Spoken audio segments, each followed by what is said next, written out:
Hey, good afternoon, everybody. Welcome to the Santa Rita Union School District Board Workshop today. I'm going to call this meeting to order at 4:50. If we can please start off with roll call. Ms. Cindy Lopez, Present. Ms. Alvariano, Present. Mr. Jacob Sandoval, Present. Mr. Neil Patel, and Ms. Sarah Turner are not present this We evening. can please stand for the Pledge of Allegiance.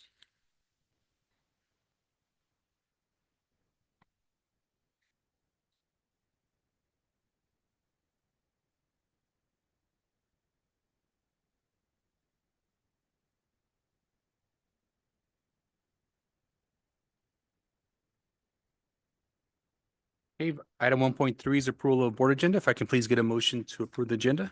I motion to approve the agenda. Second. All those in favor? Aye. Aye. Motion 3-0. Okay, item 2.1 and 2.2. Do we have any public comment regarding non-agenda or agenda items? We do not. Okay. Moving to 3.1, approval of revised facilities phasing plan. Thank you. And Victor Sandoval is sorry that he could not be here, but I directed him not to be here. He is really, really sick. So much so it's difficult to understand him. He should be taking care of himself.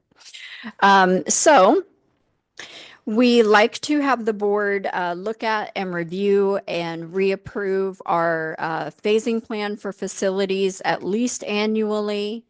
Victor and I were talking about doing it on the calendar year at the start of a new year is probably a good practice because, as you know, sometimes our summer projects may go a little bit into the fall. And so a January reconciliation for our facilities plan and reapproval is probably a good practice that we'd like to lean into doing if the board's in agreement. So what you have in black and white is our last approved phasing plan. And as you know, some of those are now complete or they are in the final stages of being complete. And what we did for our revision that we're bringing forward for approval is we actually went ahead and grayed out those that are complete. And then the ones that we are still working on. And as you know, we do have one that is still in a corrective phase, and that is John Gutierrez Middle School. We graded out the playground repaving because the funding is set for that, and we won't be incurring additional costs for that. But the work is set to begin the day after school lets out for that. And simultaneously, we'll be running our project of installing the 6 new modular classrooms at JGMS over the summer. So we will not be having Summer Academy on that campus for sure.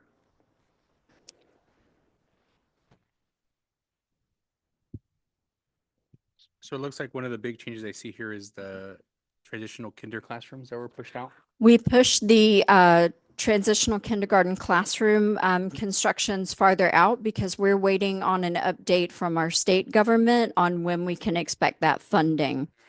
We were told by the governor last year that it would be at least a year delay on that. And so we had moved it out. And we're waiting now to hear when that would be. So we wanted to go ahead and anticipate and leave it a little farther out because that's based on accompanying state funding for the TK classes. And ideally, we'll get news that that funding's on its way and we'll move it back up to a sooner phase. But until then, we thought let's just put it farther out, anticipating that we'll be delayed much more than a year. Want to remind anybody watching that we don't call this a 5-year, 6-year plan because we're doing it in phases and we have modernization projects, new construction projects happening simultaneously, sometimes on the same site. And as things are funded differently, the bond, our budget, reserves that have been set aside for a project, we're just doing each project as soon as the next one and accompanying funding is available to get started. So just reflecting our method and approach to doing this. So this will be our 4th revision and approval of a phasing plan. Is there any other questions or comments on any other changes that were made or? I think those were the biggest ones that I saw that were different, right? Mhm, Yeah. mhm.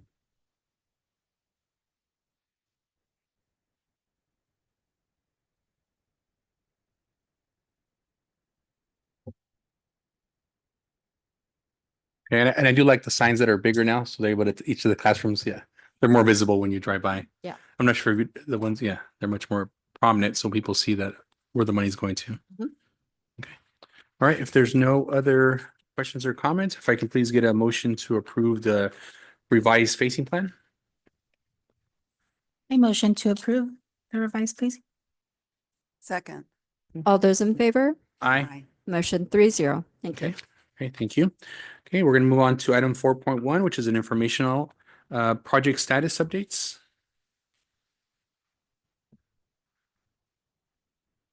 Thank you. And I'm going to give Victor a bulk of this credit, as sick as he was. And he was like, I can be online. I'm like, you cannot. Um, and so wanted to go over, and the reason we're doing this partly as a workshop, not just so that we can go through our item with Ari, but we haven't done a good chunk of facilities. We try to put it in our state of the district. And we're at a point right now where we want to show you a lot of the work that has been completed, that's in progress moving forward. So just kind of doing it as a workshop along with the phasing plan made sense.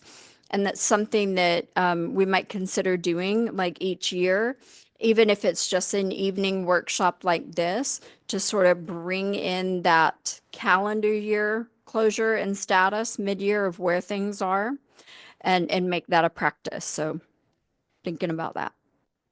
So we've got completed and in progress. So in progress means somebody's working on it right now in this.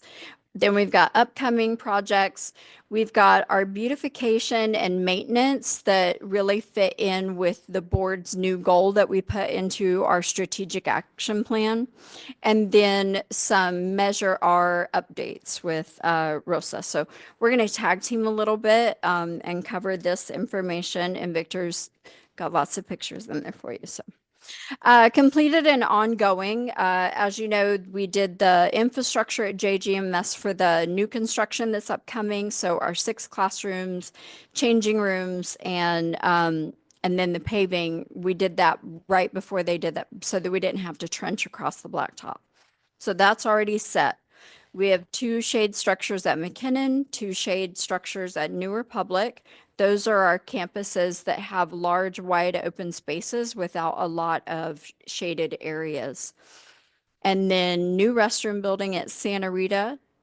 We demolished portables here at Gavilan View, and we moved our temporary housing at Gavilan View to clear out our construction zone.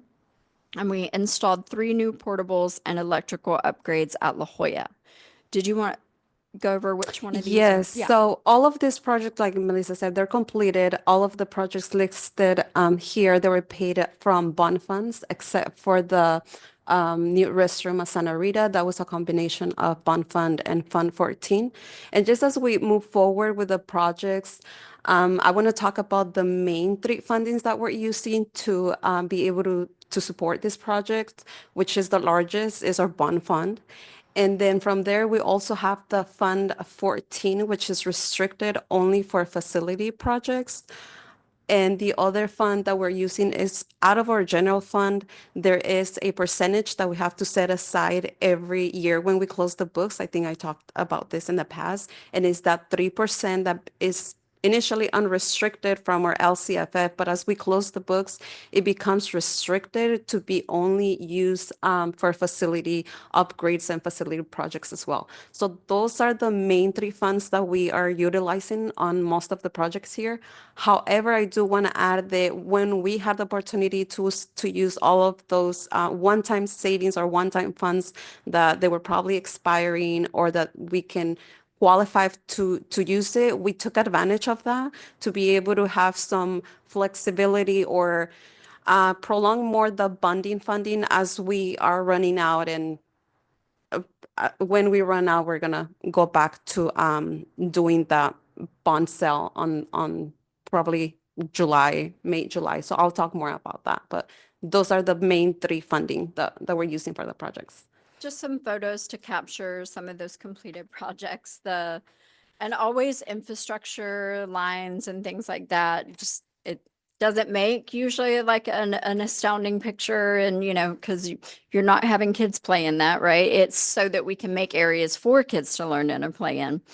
But it's usually a large scope project, and you'll see a couple shots for the sanitary sewer line that was replaced out here. But shade structures from McKinnon and New Republic, each one have 2 of those. For students, they have some tables, so students are able to come use that space. During recess or class time, they may have an outdoor activity, and they're able to use that outdoor learning space. Our new portables at the end of La Jolla, which you were able to see where those were going to go in, and the restrooms at Santa Rita. So modular restrooms that were put in. The 3 portables at La Jolla, were those bond? Yes. Those were And then bond our fund- restroom was split between the bond bond and and Fund Fund 14. Yeah. Correct. We also have repaired roofing and gutters at New Republic and McKinnon. The 200, give or take, it's a little over 200 lineal feet of sanitary sewer line at Gavilan View. Remember, we replaced the original clay pipe.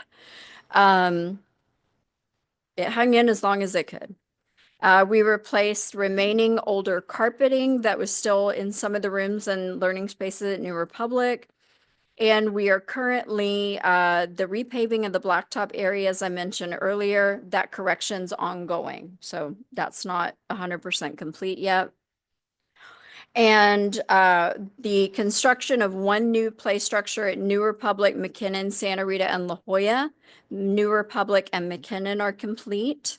And then coming soon, we have Santa Rita and La Jolla's. Just some photographs to match that. Again, the roofing and the gutters aren't necessarily something has a lot of pizzazz, but it definitely affects like that curb appeal that we talked about. As well as kids getting rained on when they're going in and things like that. And the carpeting at New Republic, a lot of us, and myself included, thought that it had been done in entirety, and turns out there were spaces on campus where it had not. I just want to add, for the new play structure, that was one of the funds from ELOP that we were able to use and utilize before it expired. So we took advantage of that, and we used some of the funds You can to see save some bond funding. Those play structures, students are able to actively access them now. We had shared before the break that New Republic students were eyeing the play structures, getting ready to have access. They have access, and you can see the pour and play material that's there. And we'll show you a picture a little bit later. When we did our McKinnon walkthrough and the kinder playground that had the old tile sections under it, we removed those and were able to do the pour and play there with the same company who finished this. They said, yeah, we can come in and do that. That sanitary sewer line, over 200 feet of that line was dug up and replaced over the winter break, and everything's fully functioning and ready for the tie-ins with our new buildings, which was one of the main reasons we did it. And the original thing that pointed us in that direction was we needed, for our plans and everything, to run a camera down the line to look for any breaks. And we found particularly in the science garden were the initial breaks that we were like, we need to pull that out, and do we need a section? But then running the camera showed that there were other stress damages to the clay pipe, which it's been there since the 1980s. So. And then upcoming is we have our 11 classrooms with a flex lab, including restroom, custodial, IT closets here at JGMS, and we'll look at a rendering. And then 6 classrooms with a courtyard at, or I said it's GVMS here for the 11 and the flex lab. 6 classrooms with a courtyard for JGMS. and the modular restroom building at La Jolla, which will be similar to the one that we saw for Santa Rita. And that'll be there at the end of the row where we added the portables. And the current student restroom, we're going to shift so that we have staff restroom availability out there and student restrooms with this new facility too. And then the demolition and MCOE will conduct that work of the 2 owned portables that they have on La Jolla's campus. And then the 30 by 30 metal storage sheds for all the sites. And well, I'll show you a picture of the RIF one. It'll be like that for each school site. Do you want to? Yes, so for the funding for this one, there is a combination of the state funding, bond funding, the storage units. We did utilize the ELOP funding when it was available. That's pretty much. And just a question on the storage units, what's that going to be primarily used for? What is that typically used for in schools? Yeah. So like choir risers, wrestling mats, extra student desk and chairs. And so what happens is you need to have some of those things on hand, and inevitably you end up using one of your classrooms as a storage room because you don't have a space big enough for those larger items. A lot of it will be like some of their fundraising things or dance decorations, those larger items like that. And just for them to have a nice watertight shed for them to access for those storage things frees up any classroom or closet space that they've been putting things in. And you'll be able to access those. And I know like for a lot of our sites using McKinnon has a classroom, and it's mostly filled with a couple of teachers' desks that you want to have a couple on hand because you never know what might change. Bookshelves, student chairs of different sizes, tables and desks, and then they've got some booths that they set up for like their different carnival activities and dances. Otherwise, there's nowhere convenient for them to store those things that are safe, lockable, right, secure, and dry. And so getting them those sheds. And then now with our ELOP program, it's additional sports equipment, nets, any of those things that are also happening with our after school and summer programs too. And I mean, this is getting a little bit into the weeds, but like on the storage, is there also like organizational stuff that's going to be placed in there? So we've Yeah. got, and at some point we can walk over and look at our side of this warehouse building, shelving units that can go up and still leave some floor space for those larger items that aren't appropriate for a shelf. But maybe you're storing some things that you could put in a tote and get it up off the floor onto a shelf along the perimeter walls. Okay. Yeah. All right. Thank you. And then a rendering for Gavilan View, those classrooms with the flex lab and courtyard. And this is just sort of that overall view of where it will go next to the library when you're thinking of it visually, and then the breakout of that rendering. So we'll do this in a couple of phases where we're going to put in wing 6 and the restroom and that area. And then wing 7 and the small one, sorry, it must have deleted where it said wing 8 there. So the 7 and the 8 will go in as a second because where 7 is, we currently have a row of portables. And so part of what we need to do is to phase it so that we're able to move students into new spaces, free them out of that so that we can remove those and put in our new structures. And then just for the public, the area, the rendering on the left side is where it says construction area, right? That's kind of the part you're showing. That is where that will go. That blue designated area there, I just kind of wanted an overview of this breakout will fit in that space. Thank you. And remember, the bulk of Gavilan Views project is falling under, it that school site based on age, student numbers, age of buildings, state modernization matching funds. And so we finished the project, we put in for those funds to come back to us. It's still a 60-40 split. So we cover 40%. They might reimburse us for that 60, or if they work on it, maybe a little higher, but that's up to the legislation and we'll see. But right now it's still a 60-40. And we do that work to see how much a site qualifies for. And you might remember we looked at this. So a newer site may not be ready to qualify for modernization based on age of rooms, the type, longevity of it. But a good example for Gavilan View is the portables in the back. They are way past their timed phase out. So that made it really eligible for quite a lot of modernization funds. And for modernization, remember you're replacing like for like. So if you remove a classroom and you're putting in a new classroom. So as opposed to the 6 rooms at John Gutierrez, that school is newer, doesn't qualify for modernization funds. So what we're doing there is new construction with the additional 6 classrooms. Eventually, though, they would fall under the formula for modernization. And how does what comes from the state, is it like reimbursed like we spend it, or do we get it once we show them what we're No, gonna do? we have to spend it. Okay. And so for us, having that money reserved to start a project and then being able to access our bond money to get the project complete and seek our reimbursement for that portion of the modernization. And what's typically now the timeline whenever we do request like a reimbursement on a project?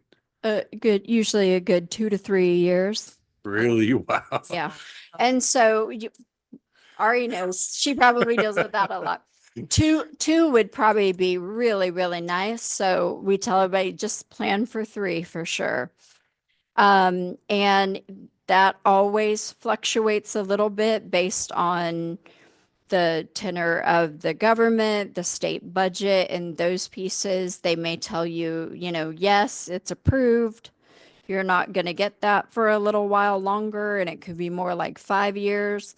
And so like Rosa paying attention and keeping on top of those budget reports and what that's looking like, particularly as it relates to facilities funding and what's on a ballot and what gets passed and those things. And right now I'm anticipating, of course, with the fires in Southern California and the number of schools that have been either heavily damaged or completely destroyed, the state is going to have to look at where they're funding for school construction. I imagine that that's going to be a real tight and hard conversation for them to have because quite a few schools were heavily impacted or completely destroyed. And so when that does happen, then I remember we got reimbursement for Gavilan View Kitchen, right? Does that mean like one day you just say, hey, we got it today? As far as do they give you like a timeline, it's going to come in? Yeah, 3 they'll months? send you a Yeah. letter saying the money's coming and we just keep an eye on our bank account to make sure we. And at a certain we point, put we it on call the and right go, is it coming soon? When is that coming? And so they give, it's like a letter of guarantee saying, yes, that project qualifies. Yes, we'll send you a check. And then part of our job is to stay diligent about when could we figure we might receive that check. And that is impacted by a lot of factors outside of people's control. So for example, when you're giving the step as far as like, hey, you do qualify, Mm-hmm. yes, to receive a check, that's when the 2 to 5 year timeline begins in a way? Yeah. So we we do the formula. They let us know, here's the percentage and the dollar amount total that you could use for modernization and expect that we would approve. You turn in your plans. You're showing in your plans particularly that you're doing like for like replacement because that's what they want to see. You're not getting rid of 11 classrooms and putting in a swimming pool. That doesn't count. You're getting rid of 11 classrooms, you're putting 11 classrooms back in that are newer, they meet the current specs, they meet the current code, all of those things. And they say, yes, that project meets the standards for modernization, and we'll send you a letter saying you have an approved project for modernization and can expect that reimbursement. Okay. So. Cool. Thank you. Like you said, yes, once you get that, that's kind of your indication that your waiting timeline has begun. Yeah. We saw this at facilities committee, just wanted to share the sort of rendering, and then new classrooms will have the accompanying color. This one is for Gavilan View, but the GV classrooms will be like this as well with the middle gable roof. So it's not a single pitch roof like you see for some modular classrooms. This gabled roof gives a nice higher ceiling, a little bit of a vault to it. A front door, windows, emergency windows on the back side. So those are able to be pushed out in an emergency as well. And a rendering of what that would look like there. Just. And then for JGMS, wanted to show you and the 6 classrooms with the center courtyard. Originally, our designs that we had shared with facilities committee had the classrooms backed to each other with just a short way in between that would be capped off at each end. And in talking about it with Tina, Victor said, well, would you be adverse if we turn them around and we need to put them out farther? And it truly was born from just a conversation and Victor getting a dry erase marker and saying, well, what if we did this? And then we called Don, our architect, Don Barry, who sometimes probably thinks we're crazy because we're like, hey, what if we did that? And he said, let me just look at everything. So the only major thing that it impacted is those classrooms need to go out just a little bit farther from where the current blacktop is because they need to be a little bit farther from the fire hydrant because now they're facing in. So they're separating a little farther than original, and it made it a little closer to the fire hydrant. So they had to be pushed in just a little bit. Not much change in the cost of having to go in and do the grading for where they'd be placed. It's a matter of some additional feet of the leveling so that we can place them appropriately. But looking at being able to have some outdoor Wi-Fi connections, some student seating area, a nice outdoor learning space environment too for those 6 classrooms. I know the site right now is talking about that might be a really nice setup for their 6th grade class to be placed, because then they're sort of in that wing themselves and they're going to come out for electives and things like that. So that work is scheduled to be going on simultaneously as our project while the repaving correction is being done as well. And so no summer academy at JG, because they're actually going to take off the top several inches of that entirely, which will be loud, dusty, smelly, all of those things. So no more like surface level fixes. They're coming in and they're grinding down and then totally repaving that. And we let them know we're going to have another project going on too. And they were like, okay. So Victor has it laid out. And because we have that little road that goes to the side of MOT and the MOT yard, our project will make a secondary entrance for getting around to do our work for the 6 classrooms and the courtyard, so that we're going one direction and they're here working at the other. I just wanted to show you the 2 MCOE owned classrooms at La Jolla that will be demolished by MCOE. And they're being demolished and removed because that is where we will be putting the new classrooms for La Jolla's modernization project will be in that particular area. So we're working closely with their director of facilities, Darren Fort, and his team. So they're project managing and Sigma Affini is also their contracted architecture firm, and so they're working with the same architecture firm for their new design on the approximate acre that our resolution allotted for them to lease for their new facility.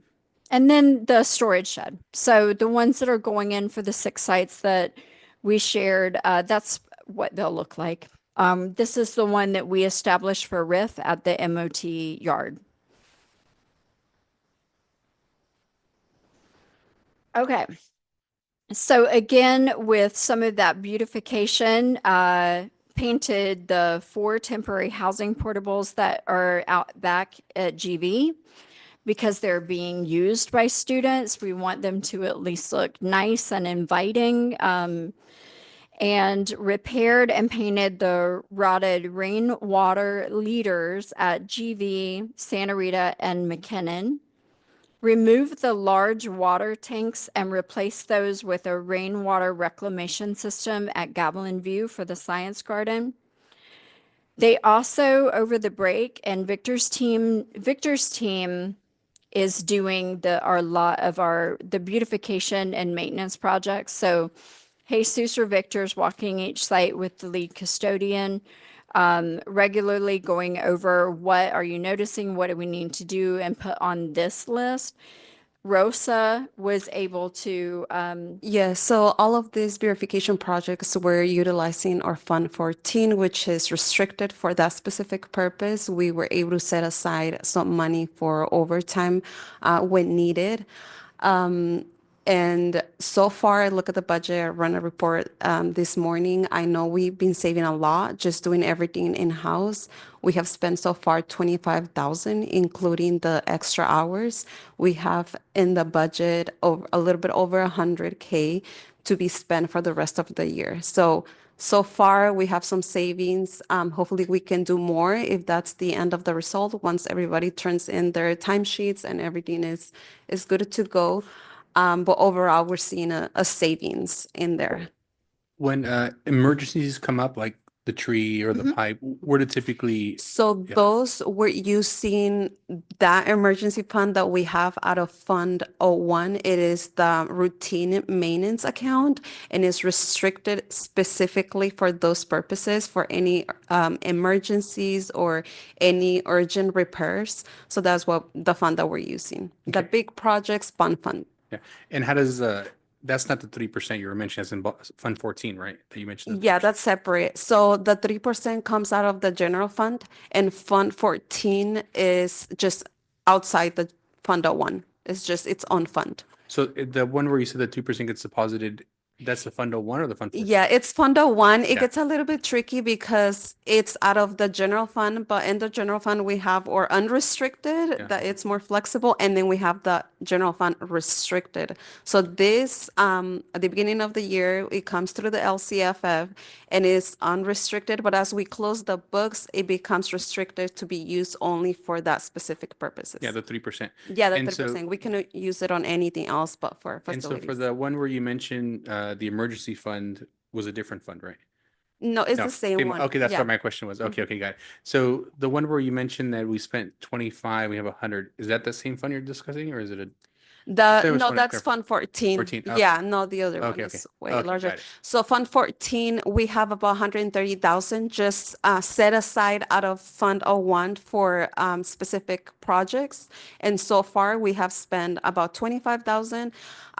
We budget, like I said, a little bit over 100K, but we haven't spent a lot of it. So that fund, we're setting it aside just for beautification projects, Oh, like got it. all of this. Okay, so it's essentially to close Because every it's a year, smaller amount. 3% goes to the 01, To the and then from the 01, you budget a certain amount to put in the Fund 14, and that's kind of what was being Yeah. the beautification. So fund. if you recall the Fund 14, if I remember correctly, when I just got here maybe 5 years ago, when Tim was around, there was a board resolution when the board decided to set aside funds aside from the Fund 01 for facility projects. And that's all the money that year by year we've been spending it. That's where we paid the Santa Rita restroom in combination with the bond fund.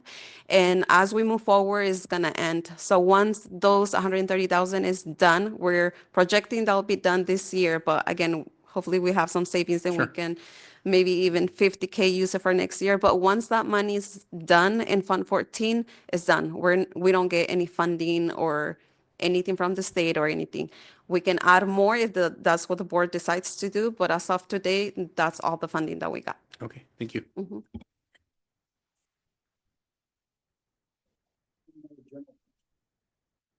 Correct. In Fund 14, yes, from 5 years ago. Repair or tree goes down, at what point can we shift it over to the bond and say it's a capital improvement and necessarily? For, Yeah. So the bond fund, there is a board resolution where it lists all the projects that we're allowed to do under the bond fund, and repairs like that, they don't really, I would have to read it really good, but it's not really what the bond fund is meant to be. And right now we do have funding. Luckily, we do have funding under the general fund. And like I said, it is restricted just for facilities. So that's the funding that we're using for those emergency projects, which when it comes to an emergency project like that, on my last budget revision, if you remembered, we had to increase that the fixture of the pipe that broke and then the tree removal. That is part of the money that we have saved for facilities. And as we increase the cost or as emergencies come, it does increase the deficit spending, but it's money that is restricted for that specific purpose. so I can give a clear example. So the water line and the tree at La Jolla, truly an emergency that popped up. So it's out of that set aside. A bond project that we shouldn't have been surprised by, but is the need to replace the 200 feet plus of sanitary sewer line, because our bond funds for GV are allocated for that modernization and upgrading, including the infrastructure necessary for the new buildings. That was able to be captured with bond funds. So just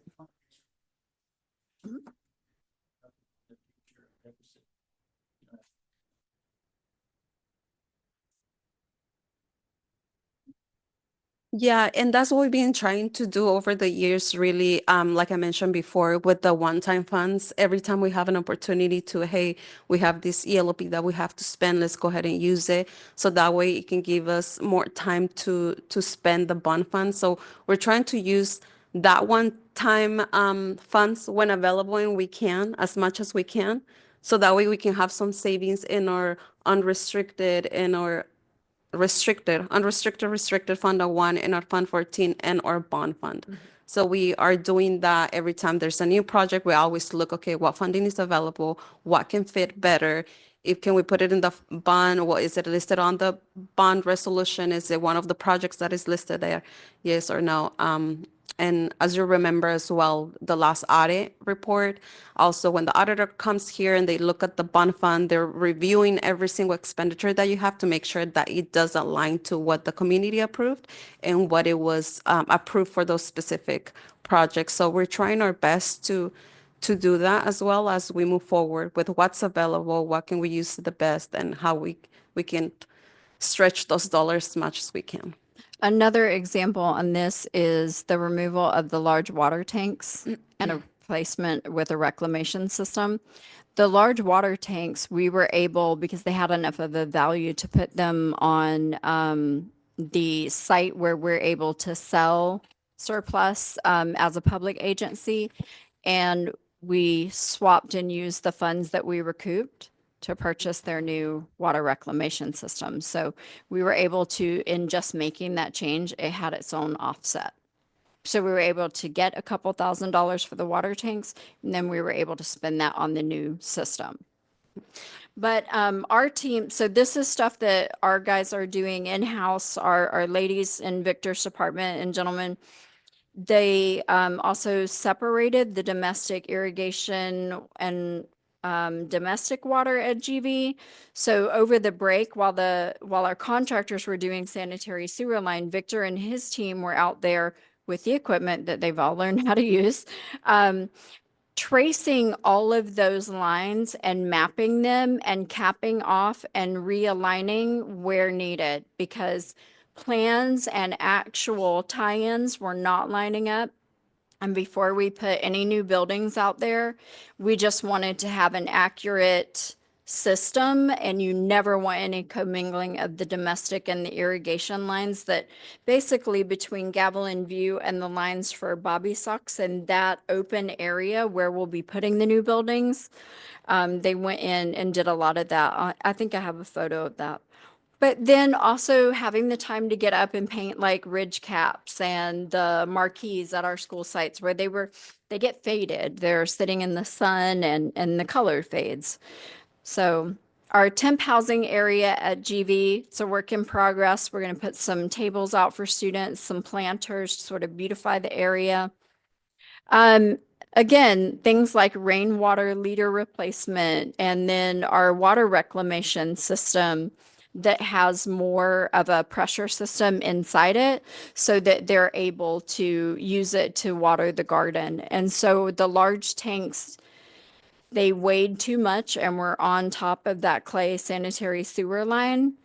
And they didn't have pressure. And so the water wasn't being used much, because to get it farther across the garden, you weren't able to pressurize that water.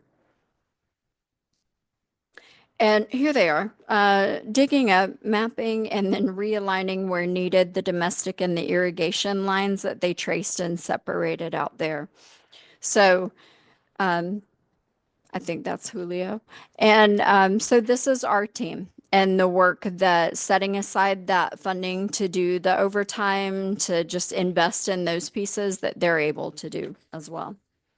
And getting up there and repainting for, again, that curb appeal. And things just over time, they get a little faded, they get a little worn out, they get a little rusted. And so being able to take the time to walk through, identify those things, and then have funding that they're able to access to get that work done.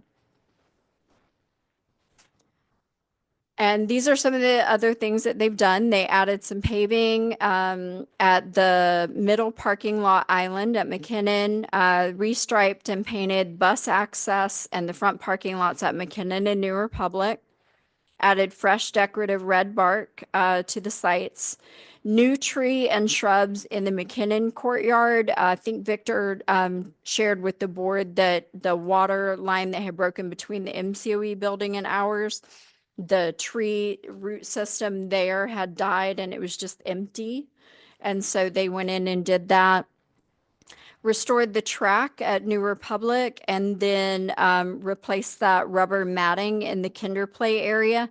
That wasn't originally on a project list, but because it had those weird rubber tiles that were the standard at one point, being able to connect and go ahead and get that done.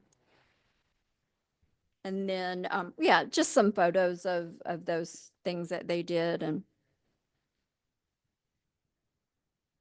So question, so they replaced already the matting at the McKinnon from the last for time the that we kinder went? area. Yeah, that's this. I'm pointing here like you can see that.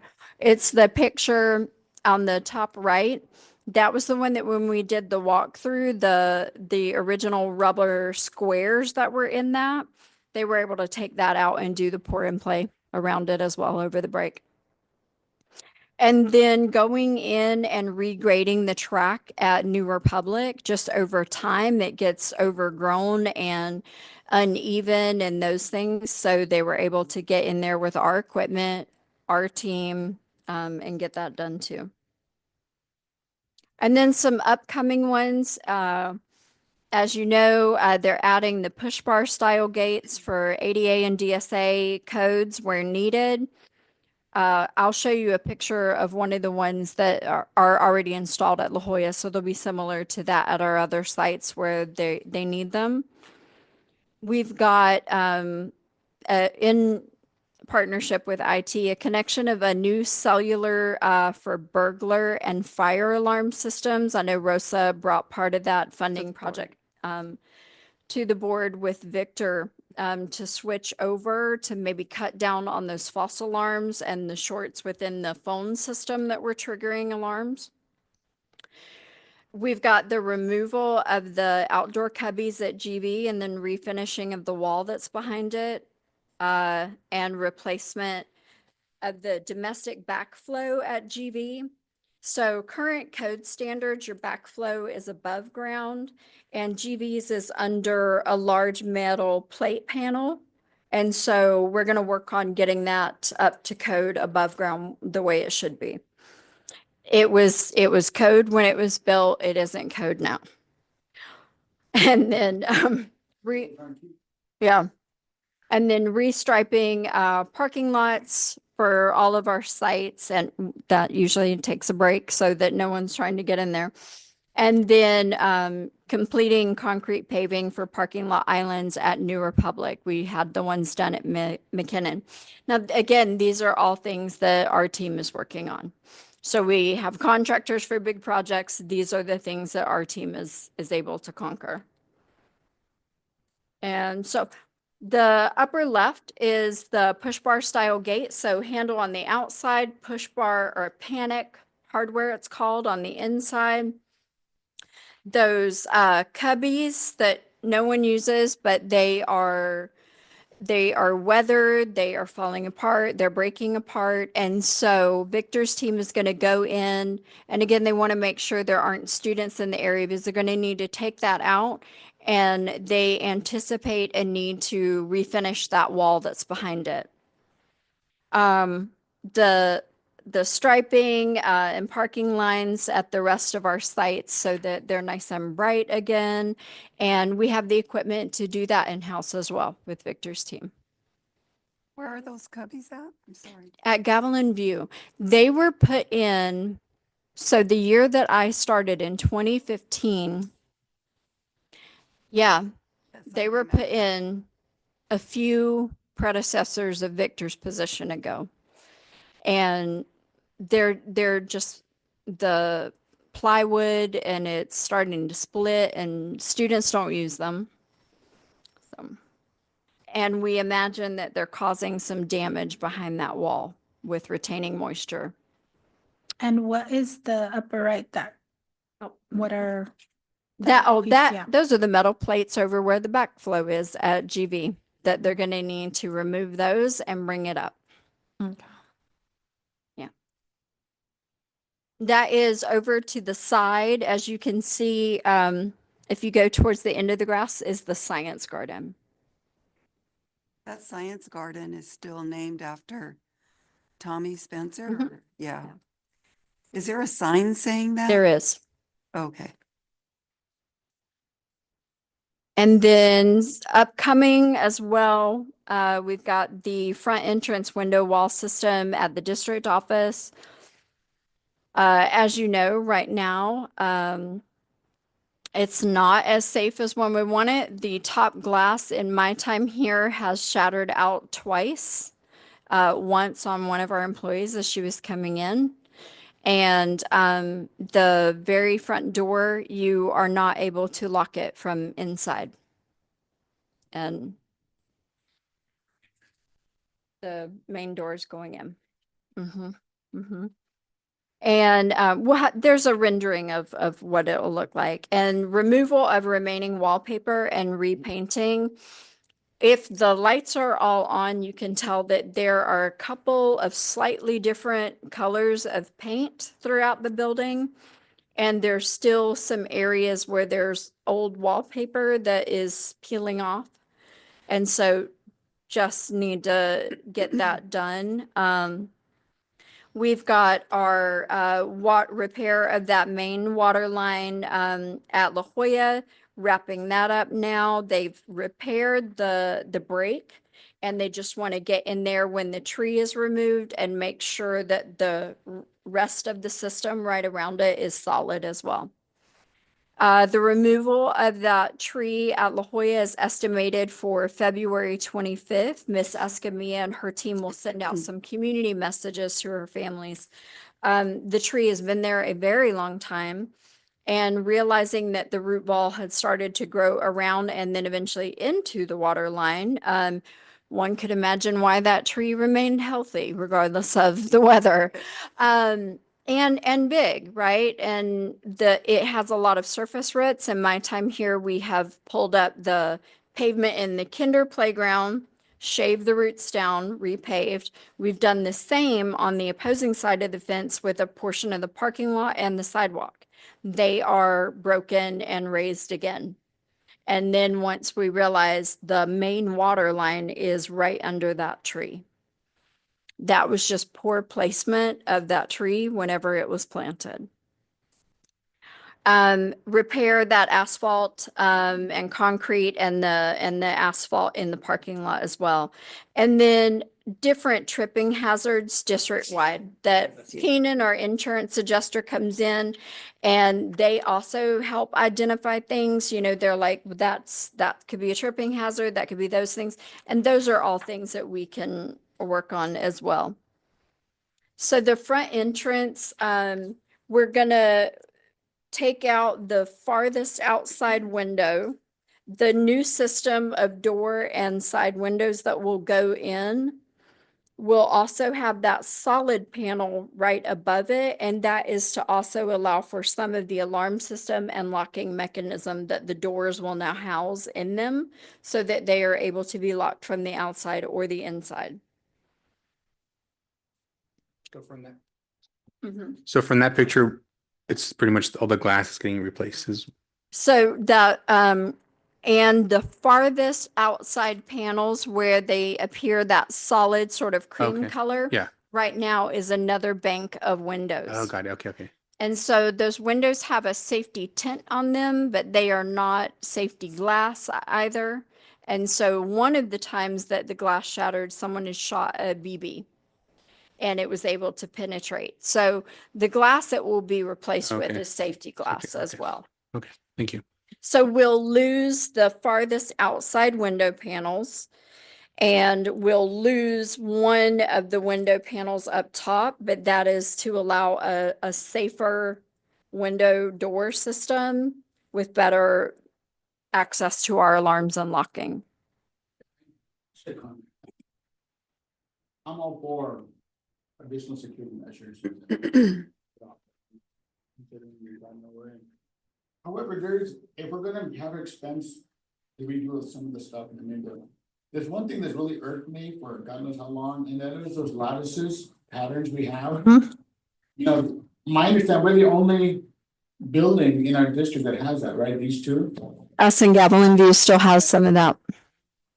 But that, no matter what you do to it, it gives it a very old look, you know, it's very, 80s. And it's just decorative in nature. So if we're gonna have some expense, I would maybe consider, you know, getting rid of the lattice, because if you're gonna repaint it anyway, Yep. it's not the best time to do it. And that is something we can do in-house as well. There are pieces of the lattice when they were doing some repainting here that because we're painting, we removed the lattice here and repainted. And so making sure that that stays on our list of when we're doing that, and we didn't replace it for sure. It serves no purpose. Yeah. And thank you for mentioning. I think that's kind of when I kind of brought the issue was just appearance, Those little intentionality. Yeah. Just little things that way when people move here, or whatever, it's like, oh, that's the district office. Like I want to come to this district, I think is what the bigger issue. Yeah. It's on the picture. If you look up there. Yeah. You'll see it, Let me see. it's only in this side. You won't see it in any other school site. It's right So where the tree up is. here, above those cubbies and above that side where that's gray, used to have lattice that was gray on top of it. But a few years back, we painted that as one of our summer projects, and we removed the lattice on those pieces that we painted. There are still some lingering lattice on the front office at GV, as well as our office that we haven't taken down yet. Mhm. We got this. Sorry about that. Just another question for the board. I like to see some uniformity in terms of paint schemes and patterns, throughout our district. And what I've noticed is the district office and JV have a completely different feel in terms with the red pattern, you know? We have modern looking schools everywhere except the building here and GV. So I'm just saying in future, or maybe, whenever we want to get to it, we need to have conformity in terms of making sure that every site, has the same feel, if you will, of Santa Rita. And that red tile to me, once again is 80s, so, this is the district headquarters, and so this is our anchor middle school. So just something to consider for the board members, uniformity. So no matter what school they go to, they feel like, hey, one's not lesser than the other. And let's modernize in terms of the look a little bit. I don't think the expense would be too high considering its exterior. But just something to think about to my fellow board members. Victor and I have talked about because that tile serves no purpose. And to be honest, isn't the appropriate tile for an exterior.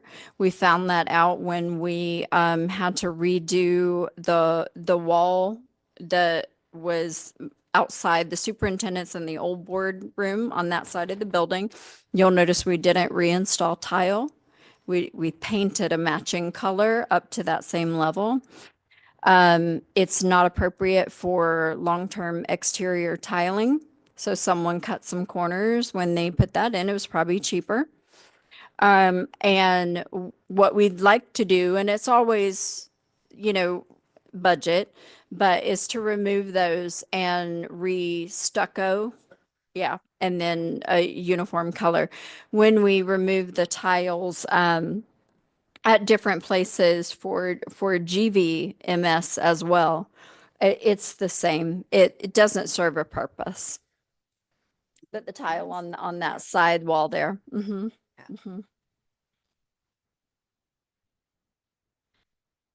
So some shots of our tree that will be removed. The parking lot kind of break up again and the sidewalk, and then the work that happened to dig in and find our water lines, and they had to go actually about 5 feet down to get that out. So they were able to fix the area that had the leak. And again, when we removed the tree and the pieces of the pavement and concrete out, we're going to be able to reassess the lead in on either side of where that leak was and whether or not the tree had done any additional damage that we need to repair while we're in there.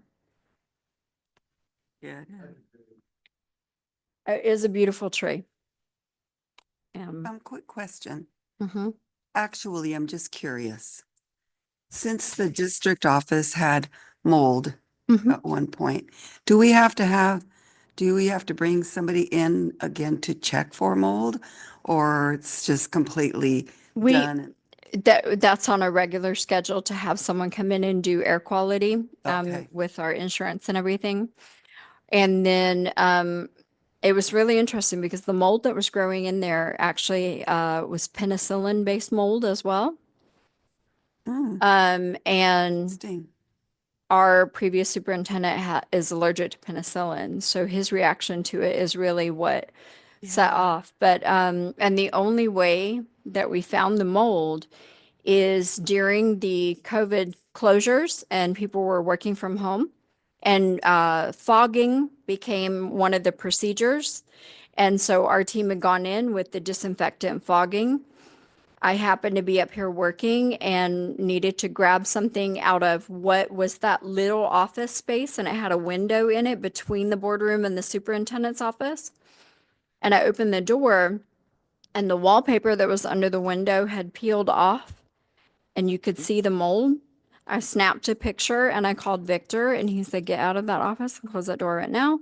I grabbed what I need and close the door. And they came up, and he had someone immediately come up, and they were like, "Nope, get out, everybody out." And they had to do the they cordoned off that area. They tested the rest of the building to see was it encroaching out farther. And it was truly the windows that were on that particular wall. The windows did not have, it's called bituathane. It's a sealant that you put in around a window before you put your finishing, your finishing on the outside. And it didn't have any. So over time, the moisture breaking that barrier. And we actually took out some of the windows that were on that wall whenever we refinished the wall again. But they had to take it all the way down to the studs and abate that mold. So they do have to come in every once in a while to, Mhm.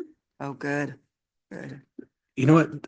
That's crazy. Like Was- what was going on before, because it just seems like we keep finding things over and over and over again that of just shoddy work that was done, you know? Don't know what's where. Yeah. You know, figure out, where are the wires, where's the Exactly. sewer line, where's the connection? Yeah. Mhm.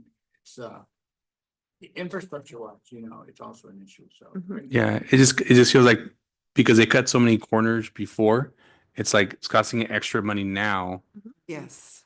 for, what was saved back then. But it's indicative of the importance of really managing your projects Yeah. and calling people to task when they're not what they should be.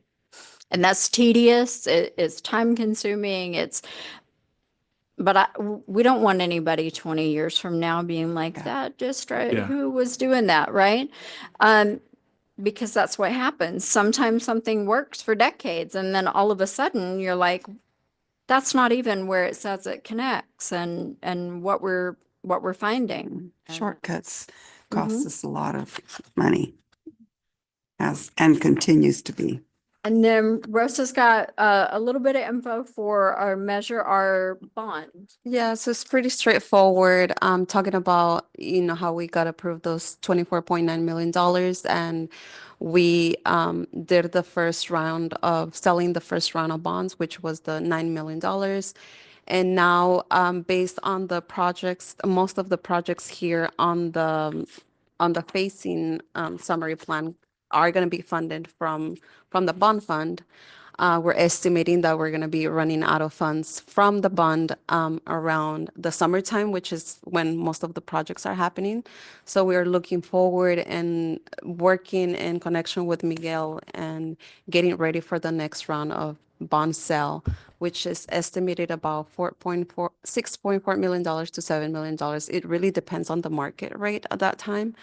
And we're hoping to have this starting around May, and it usually takes about 3 months. So just a question on that. The cost of the bonds, the market interest rates are determined at the time that we issue the bond. So So- that's exactly. My concern is that given all the controversy with the markets right now and what's going to happen in the future, my worry is that their interest rate can go higher to fight inflation. And when that happens, it might benefit us to expedite the issuing of these bonds over time and expedite the projects, not only materials, cost, labor, whatever we can do to expedite the use of and expedite the issuance of Yeah. over the shorter period of time, I think might benefit our district. What do you think, Jacob? Okay. And I've been exploring that option as well. I've been in connection with Miguel since we did the first round and saying, hey, when is a good time? Do you think this month is better? Do you think maybe December? Is it better than March? And trying to look at ways. And I heard Jacob say, no. No, there's really no. And I'm trying. And as we talk about how to best stretch those dollars, I'm talking to Miguel and say, like, what about now? What are we doing now? So he's providing those estimates for me as well. This is the latest information that he provided to me. There's other factors besides the market that's going on. So based on the last information, he gave me a different number, but he said it all depends on the market and what's going on. So I am checking continuously. The last time I checked, it was if you do the bond sale between May and July, you're gonna get the most of the money. So that's why we were scheduling that. We were aligning our projects. That was our best goal that we wanted to do. And as I'm checking back with him, he's like, okay, things have been changing. So let me give you an update. So it is going to be changing. Right now, we're going on when we need the cash.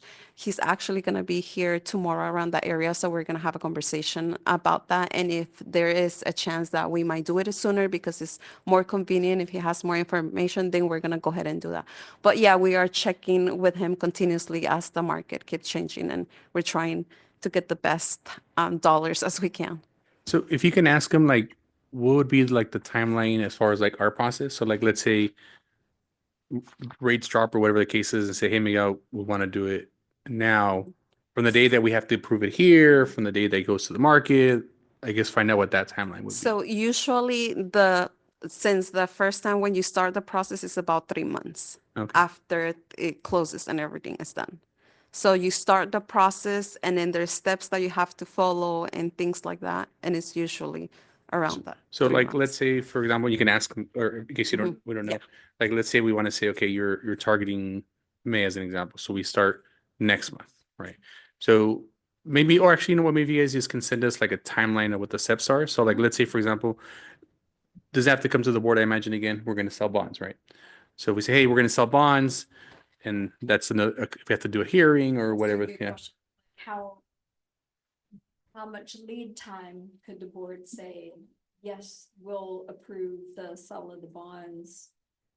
How much, is there an allowance on lead time that the board could approve it? Is the board able to approve now to say, yes, you can pursue the bond in May to July? Yeah, I guess that's kind of my question is like, let's say if we approve it next month, does that give us flexibility to choose which month we want him to sell it? So like, for example, obviously he knows the market's changing, right? So if he says, okay, we approve everything by, let's say, April, and May, the market's not doing very well, but we can say, hey, okay, we'll wait till June, July. Like, is there a certain timeline where it expires of what we approved? Of what, like, do we have to sell the bonds within a certain period of time of when the board approved it? Is kind of my question. I can check. Yeah. I can double check.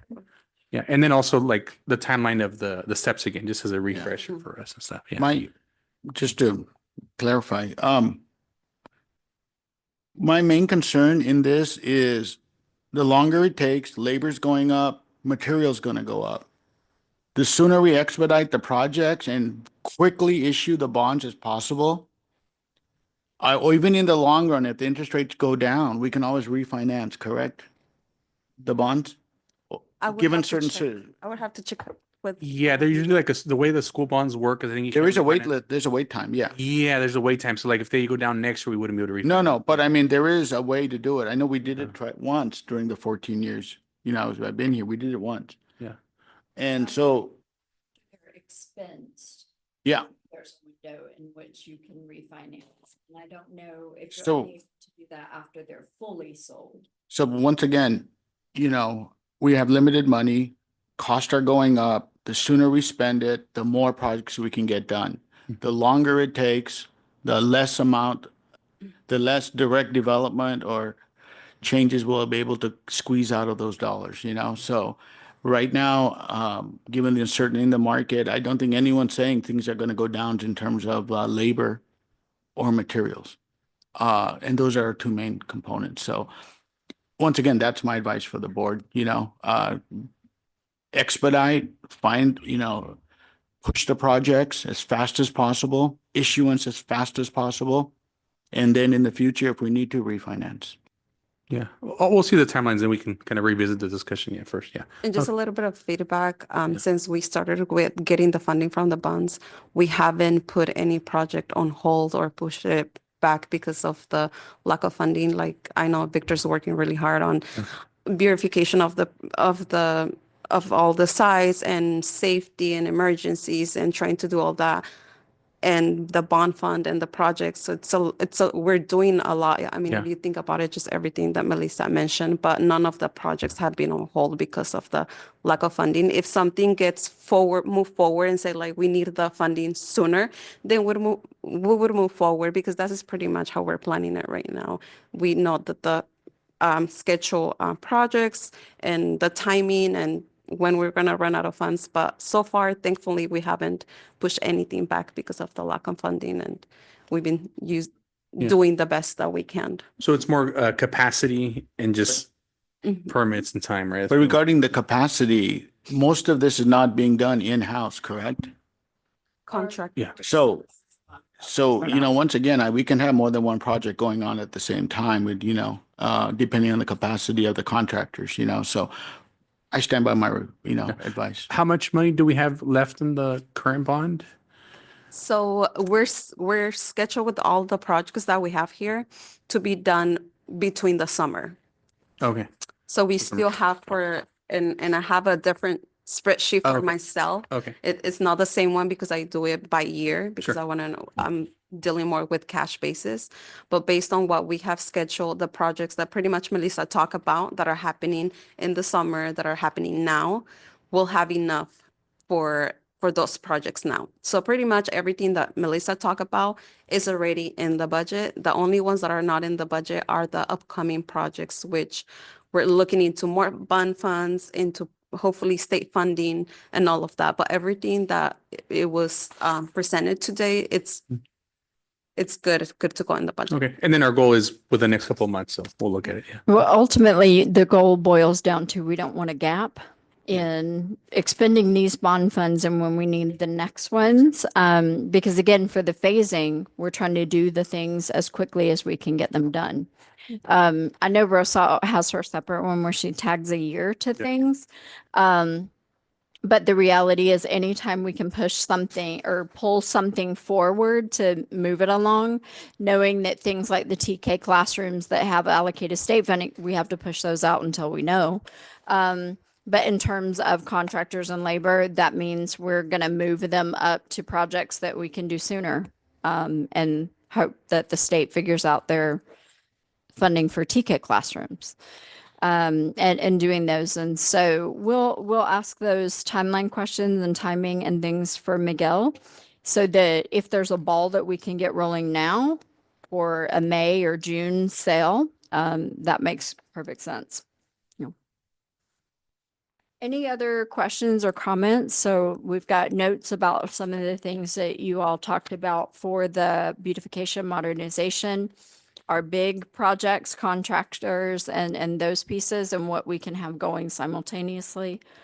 Yeah. No, my only comment is I appreciate the intentionality of things now. Like, I mean, not that it wasn't taking place before, but I see it even more at another level. I know, like with the beautification, so that's kind of exciting. And even the presentation, this is probably the more detailed one we received. So I appreciate the next level you guys are taking things. So thank you. So Victor and Rosa and I were thinking, doing like, again, at the start of each calendar year, sort of this like, look at our phasing plan, because as things finish and other things come on or something drastic changes and we want to do that, make sure that we're reviewing that, getting it reapproved, but also doing this, like a walk through what is done on it and accompanying things, and like that longer chance to workshop some stuff for facilities.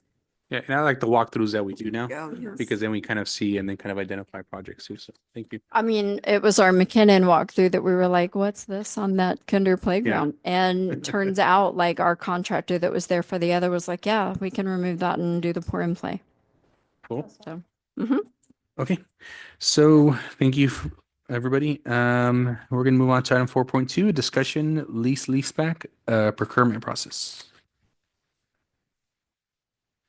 Good evening, trustees. Dr. Alderman asked me to come back to talk a little bit more about leaseback.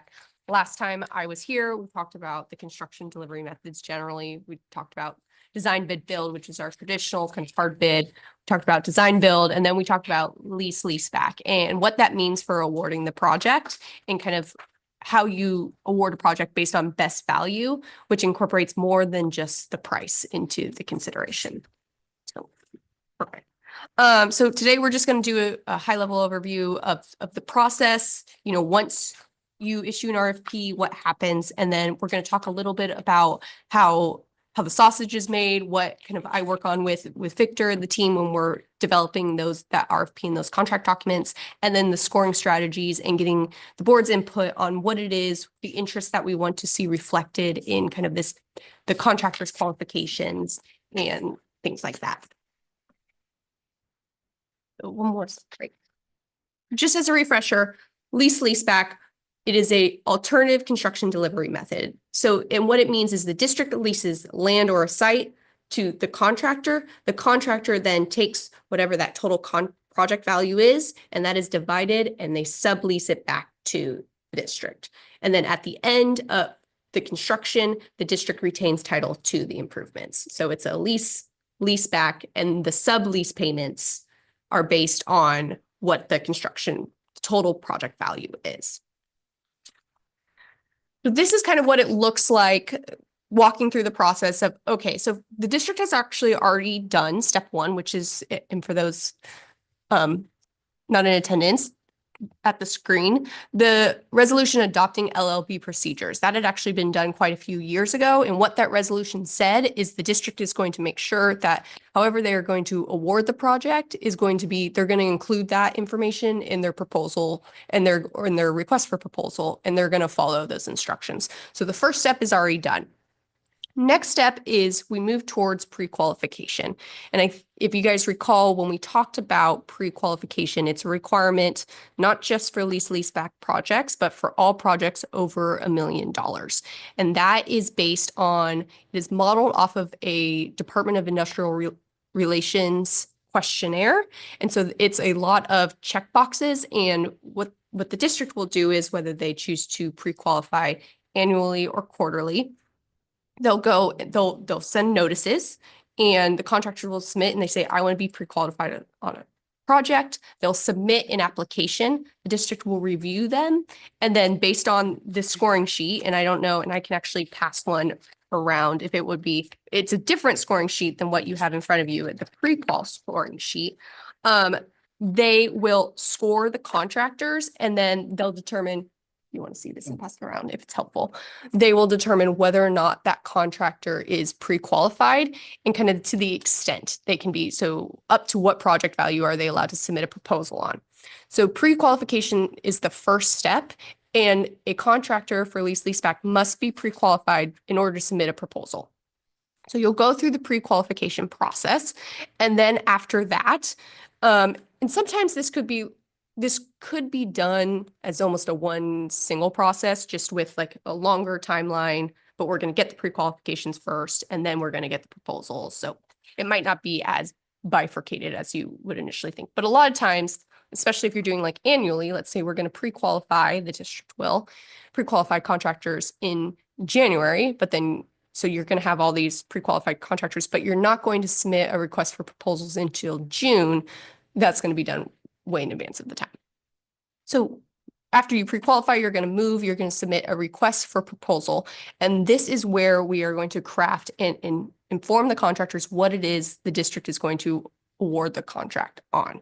So they are going to say, we want, in addition to all the information you've provided in the pre-qualification, which are things like, what is your bonding capacity? How much, what's your insurance limit?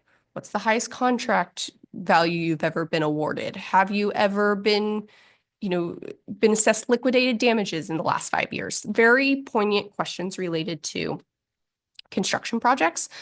But then in the RFP, you can ask for additional information. So what's your specific experience with this project or that project? And we'll get into that more. So contractors then will submit proposals. The district is going to score the proposals. And again, that's in the later part, we'll kind of review what that scoring looks like. And then optional is if you wanted to do a project-specific interview. Not all school districts do this. Some school districts really like it. There is some opportunities there, but there's also some things you need to be careful of because we want to preserve an objective process. And then the district determines the best value, and that is determined based on this score. You could, next slide, please. So now that we've kind of have a lay of the land of what that process is going to look like, the first part is going to be creating these documents. And so this is what Victor and I have been working on. The pre-qualification packet is first, and then the RFP, we are going to kind of modify that for the district's needs and wants, the agreement, the general conditions, the other documents, all that's going to be part of it. So we talked about pre-qualification. Again, the legal requirements, we're going to apply a uniform rating system. So it's going to be very black and white. If you get, let's say, 75 points, so you get a C, you are going to be pre-qualified. Maybe if you get a C minus, you aren't pre-qualified. So the actual threshold level is within the district's discretion, but you don't want to set it too high or too low to not allow anyone to be pre-qualified. It says documents on public record, that includes the scoring qualification as well as the So that does not, what that includes is I apologize. oh, no, that's I okay. forgot to turn. Oh, the information they submit under Public Contract Code 20111.6. So their responses to the pre-qualification questionnaire and their responses and their financial statements, those are exempt from California Public Records Act. So those are private. Other responses that you may seek that are not included on the pre-qualification standard, or excuse me, form, those are still subject to disclosure. So our individual or team would be public. Yes, the actual best value, and you'll have to actually publish that. So at the end, when you award, you're going to have to say contractor got, let's say if it's 300 points, contractor A had 290 points. Therefore, we've determined they are offering the best value. That scoring sheet will need to be disclosed. Thank you.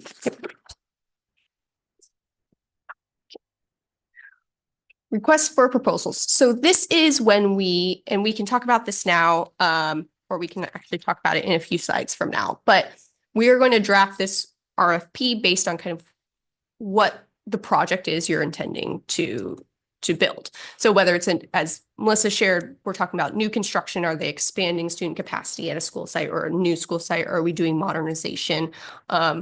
Do we want to know, again, what kind of project experience that contractor has? We're going to include all that information that they are going to need to include in the proposal is going to be within that RFP. And the RFP, along with the agreement, the site lease, which is the district's lease to the contractor, the sublease, which is the contractor's lease back to the district, the proposal form, the general conditions, all of that collectively make up what's going to be the contract. And then this is, project considerations, obviously things to incorporate, timing, scope, who's the team, the obstacles, but the scoring strategies. So a lease-back contract can be awarded based on best value. And best value means the proposer's demonstrated competence and professional qualifications necessary for the satisfactory performance of the services performed, if that's not a mouthful. But what that means is you have to take into consideration demonstrated competence and professional qualifications. And part of that is evaluate them on a criteria. In addition to the price proposal, you have to evaluate, if you could, next slide, please. Relevant experience, safety record, price proposal, and other factors. So the first three are required per the statute. You have to look at relevant experience, you have to look at safety, price proposal, and other factors. Relevant experience, though, is where we see a lot of districts really expand and really get deliberate and to select what kind of project it is. So other things we can look at, and also things that to make this process simpler, so the contractor isn't having to submit kind of information twice, is the ability to incorporate their responses from their pre-qualification, because we're already going to have some information, right? We're going to have their bonding capacity. We're going to have all that. And so those responses can be incorporated into the scoring sheet. And so one, that's just already available information. The contractor's not having to do it. But two, that is going to be relevant information potentially to a best value. So things like number of audit exceptions, compliance with the law. Have they been in a lawsuit recently? Prevailing wage in their apprenticeship, record or kind of program, what they use. And then their experience, things for relevant experience. It could be what's their experience with lease-back projects? What's their experience with modernization? What's their experience? I mean, I've seen what's their experience with modernization projects, redesigning a kitchen. Like it can get more granular if you would like it to. And so really quick, Yeah. a lot of that stuff is like public, like I know, so like a lot of the violations and do they have to repay back wages? So there's a portal like to see that kind of information. Like, Well, so okay, But that's on the pre-qualification paperwork, right? yes, that's going to be on the pre-qualification. So their answer, and that's one of the things we need to, so their answer, if it's incorporated into the score, that's why you can submit the overall score of how they've scored Mhm. versus when we're looking at like the scoring sheet for their responses to the.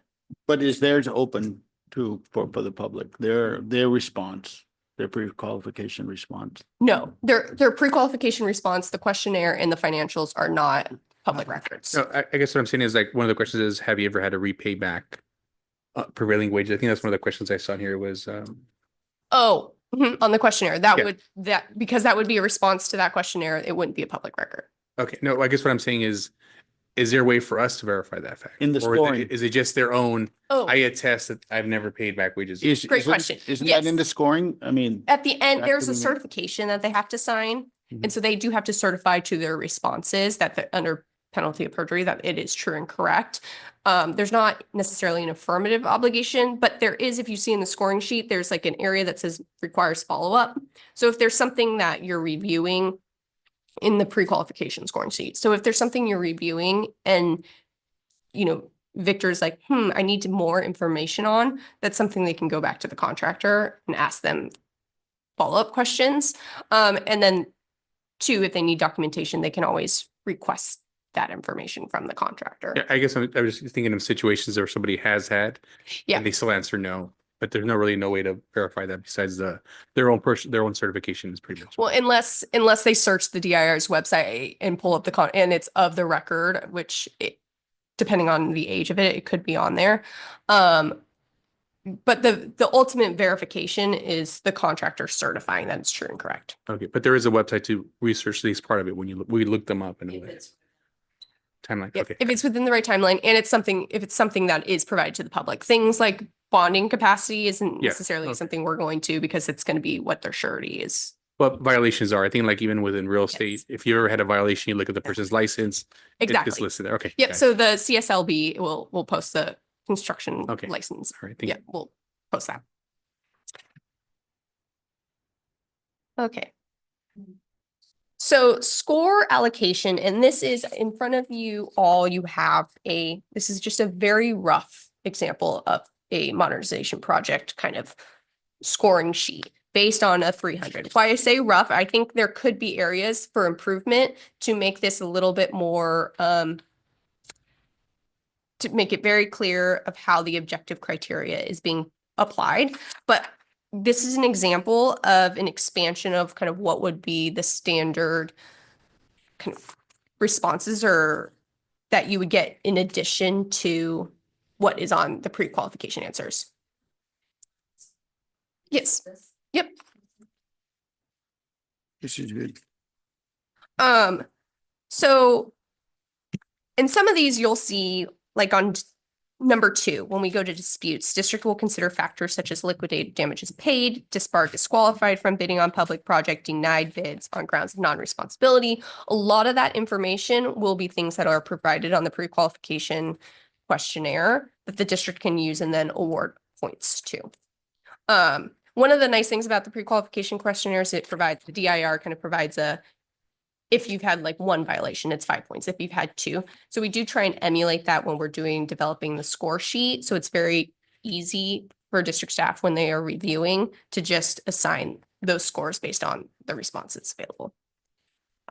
And I will say too, for anyone concerned, well, what happens if they get pre-qualified in January, but then the project's in June, and what if the response changes and we're using those responses? They have the opportunity to revise their responses on their pre-qualification sheet that are going to be incorporated into the best value score.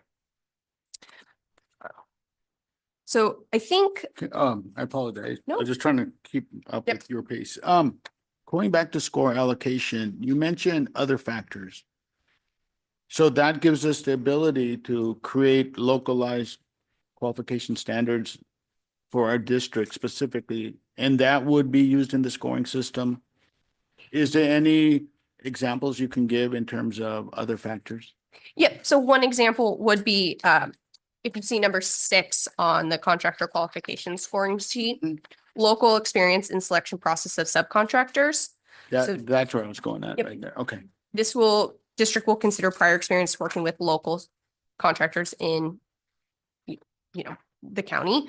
So that is an example of, we'll say, okay, if they have, the way that could be done is they've had one project that they've worked with local subcontractors on, then they'll get X amount of points, or they've had 3 projects. So we still need to, the district can ask localized questions. It just needs to be done in an objective manner to allow for fairness for all. With your guidance, I'm sure we'll get that. All right. This is exactly. And there are a couple that you can't assign, you can only assign a set number of points, right? On some of these, like there's a maximum that you can assign for some of them. So you have to consider those for the relevant experience, price proposal, safety, and then the other factors. Now, the combination of how much they're each way, that's a great question. So it has to be a combination of price and qualifications. So typically what we see is the price proposal is going to give an a weight of about 50%, and then all the other factors are going to give an a weight about 50%. But the district has flexibility within there to set the different weight, and that's normally done by adjustment of the score. Okay, Perfect. thanks. Another example, if we turn to page 3, it's going to be this example scoring sheet. This district asked, they wanted to know school district experience, not just public agencies, but what experience do you have with school districts? And then even further, modernization experiences. So what experience do you have working on modernization projects over $5 million? So that's a way to tailor it to the anticipated project, just to see how they function. Thank you. Yep. And then another 110, active school sites. I think that's a lot of districts think that's important, especially when you're doing a modernization project, because you're still keeping the school open. And so they want to know, how does a contractor handle having to, close off or sanction off and work in typically a phased approach when you do that, which is probably what is designed here. And though things like that, whether a project are going to be phased, and that approach will be developed by the architect overall, but those are all qualifications to keep in mind.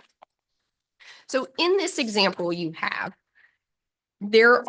see, so pages 1 through 1, 2, 3, 4.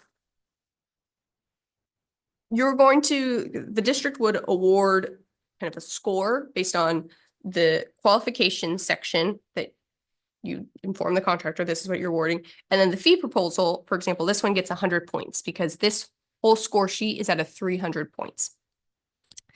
And then that gives you the interim score, which is 280. This example does have an interview option where the interview then gets 20 points. There's a lot of flexibility in terms of whether or not you have an interview. You could make it an optional thing at the direction of the district after they get their proposals, or it could be a requirement. But again, we just need to make sure when you're holding an interview that the way you're scoring it is as objective as possible. And that's kind of where we need to put our thinking caps on of how we're going to do this and how we're going to evaluate the interview.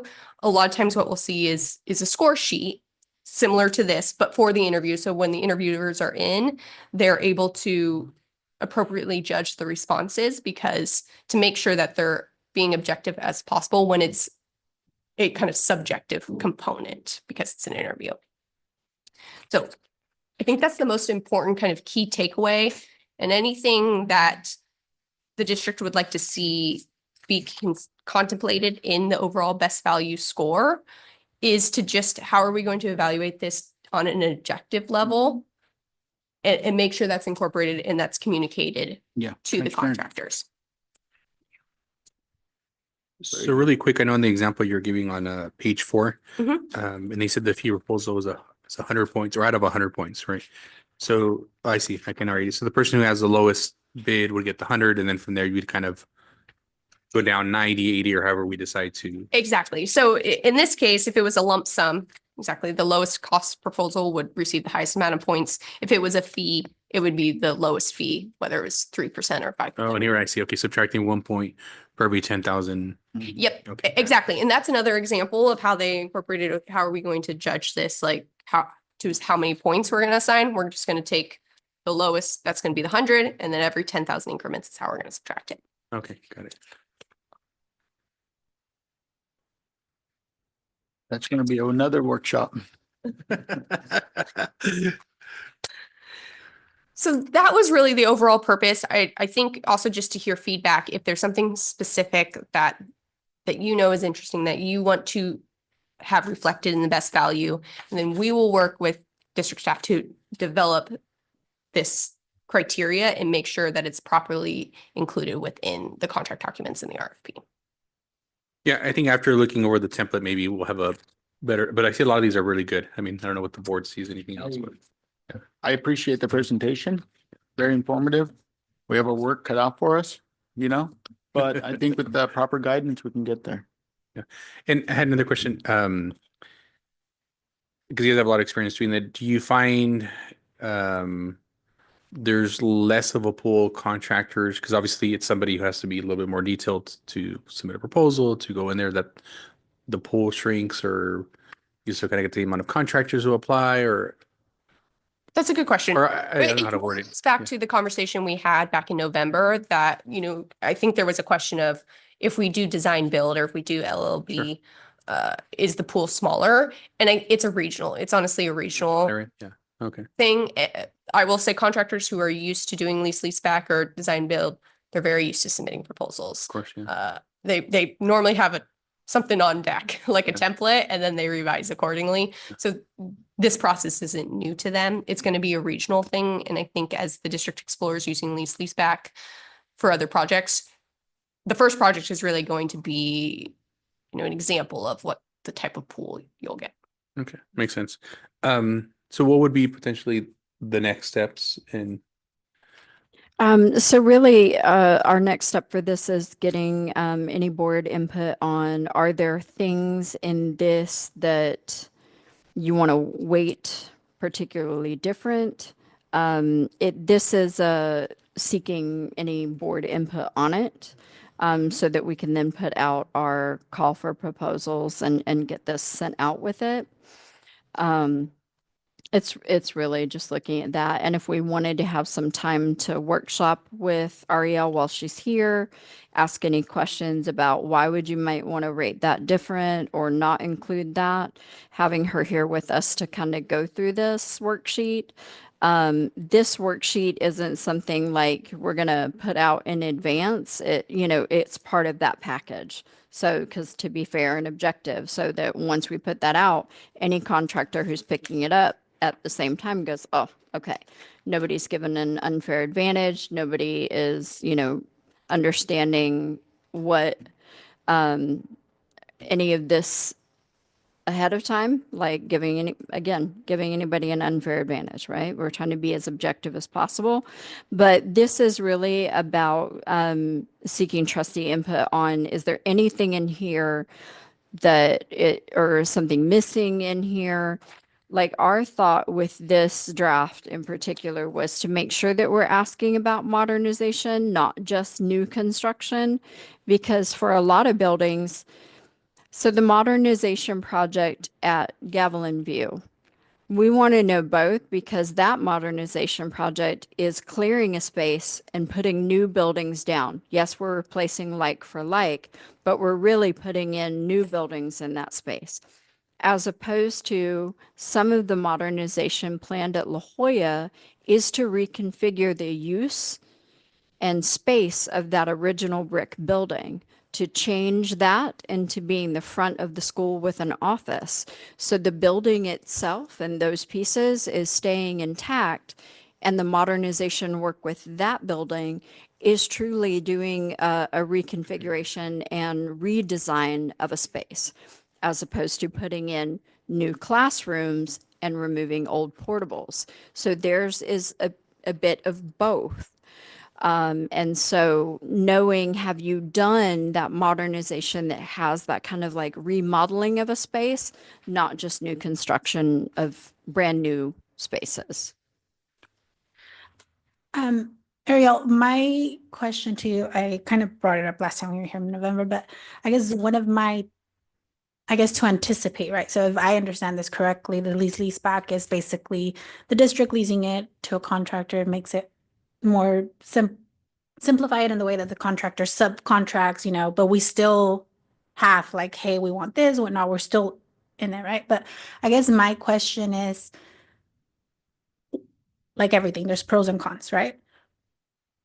What could we anticipate? Like, obviously, they could say like, oh, it's this much, and then obviously it's not. It could be more or whatever. That I get that, but I guess my question is like, we're heading in this direction.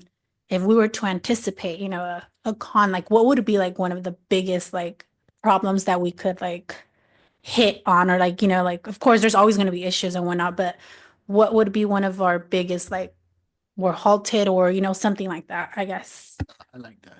Do you mean during construction, or do you mean even just in terms of trying to get contractors for the project? Well, I guess both. I guess like starting, obviously we're gonna have to start, right? And there could be they bid and then they pull back, like I get that. But then like let's say how we said, oh, they do this, we do it, and then something happens, they have the chance of, saying this much or whatever. But once we do start, I guess it would be more construction wise of like, what would be our biggest halt? What would be our biggest like problem of like, okay, we have hit a wall and that. Yeah. Okay. So great question. First of all, when we talked about last in November, there's kind of two structures for leaseback, and there's leaseback lump sum, and then there's leaseback fee. When you already have DSA approval on plans, our strongest recommendation is to do lump sum because you're going to know the price up front. If you do fee, and that could be a percentage or like a specific dollar amount, that is whatever it's added or contemplated based on the later determined construction value. So because you don't have DSA approval for the fee, you're not going to know the overall total project cost until down the road versus when you have DSA approval, you're going to have lump sum. So I think in terms of as we transition from just trying to get proposals from contractors, that's one of the things when you do a fee versus a lump sum, you're not going to know the total construction cost up front like you would lump sum. As you move forward after you've awarded the contract, that is when it kind of becomes between leaseback and hard bid. Then it's kind of equalized in terms of what's issues that you face with a construction project. Change orders are always going to be an issue. Now, one of the things in leaseback that you see with a percentage fee is kind of this concept of pre-construction services. And that's supposed to be like a design review that the contractor is looking at it through the contractor's lens, looking at kind of the rough schematics and the designs and seeing if there's potential scope gaps. But again, that's only in the limited amount when you're doing leaseback fee. So when you're doing lump sum, you typically don't have pre-construction services involved. That's a long way to say change orders are always going to be a risk. There is no construction delivery method, whether you do design build, which is really supposed to be this all-inclusive encompassing from the start to theoretically eliminate change orders. There's just unforeseen conditions, right? You could be building, they're going to dig and let's say they'll do the site work. And then just like in some of the current projects, right? There's all of a sudden there's a tree in the sewer line, or you uncover an archaeological site that you automatically have to halt construction on. And that could cause a change order, whether it's time or an expense. There's nothing unfortunately, that can limit that risk. The best thing to do is to really lean on the architect and make sure their plans are designed to a T and everything's included. And so there aren't those scope gaps. So for us, before we move off of this, it's really important for us that we have our DSA pre-approved plans. That way we know, we've said, this is what we want, this is our design. We have our architect who comes in and does those things for us. So looking at the lease back for the lump sum, Rosa can tell you how much she loves project change orders, and you've had some of those come forward to you. And when they come forward to you, so anytime Victor comes in with the project sheet, Rosa's looking at it, she's adding the 10% contingency, right? Meaning small changes that are within that are part of the overall project approval that you all do. And when we bring a change order forward, it's over that 10%. Or we anticipate we're getting more than one change order and that total is going to equal over the contingency 10%. So that part, and bringing change orders forward that are that difference, it means it goes over our pre-budgeted contingency amount. But having our DSA site approved plans, not just for modernization, new construction, but like the new school site, getting our site approved as well as our build plans so that it meets our ed spec that you all approved 2 years ago or a little over a year ago about when we build this, it needs to have these minimum things here in Santa Rita. So our best bet on doing that is for our architect to make the plans we submit and get those approved. That also leads us towards doing a lump sum lease back when we put it out. Yeah, that's And I what I think, Cindy, and correct me if I'm wrong, if I'm explaining it wrong. I think the biggest difference is the way we do it now is we have to go with the lowest bid that meets the requirements. And this gives us an opportunity to look at other factors. Because sometimes going with the lowest bid doesn't always result in the best experience or product or whatever the case might be. So this allows us, because we might get a contractor who bids the lease, but there's active school sites and they don't do a good job. And so we're kind of coming in with issues that add extra costs that way. And this way here allows us to not only look at the cost, but other factors such as their experience. How she was mentioning about La Jolla and reconfiguring. Somebody who might not have experience, they might give us the lowest bid, but it ends up costing a lot more later for other reasons because of their lack of experience and understanding what to do next. And that could get them stuck on the project if they don't have that type of experience. So this allows us to look at other factors. It's kind of the way I understand it. Yeah, that's the main difference. The main difference is the procurement side versus the construction side. And then I think you're going to have all different camps. There's going to be contractors who love doing lease back, and they're going to say this is the best way, minimal change orders. You're going to have other contractors that love doing design build. They're going to say it's the best way. And then you're going to have everyone who's like, no, do hard bid. It's the best way. So you're going to always have that kind of tugging opinions. It's what is of value to you and how you want to award that project. And so this allows, as Jacob said, you to include additional criteria in the procurement process, but the construction process, and this goes back to what Melissa's saying, why it's so important to have that oversight and to have Victor, constantly, being that district's representative between the contractor and the architect and making sure the projects get done to minimize some of those risks that you see standard in all construction projects.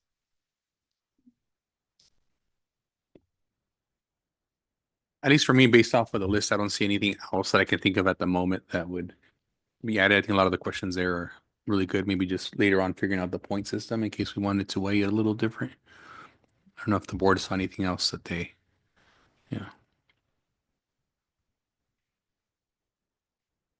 Okay. All right. So I guess that's our informational.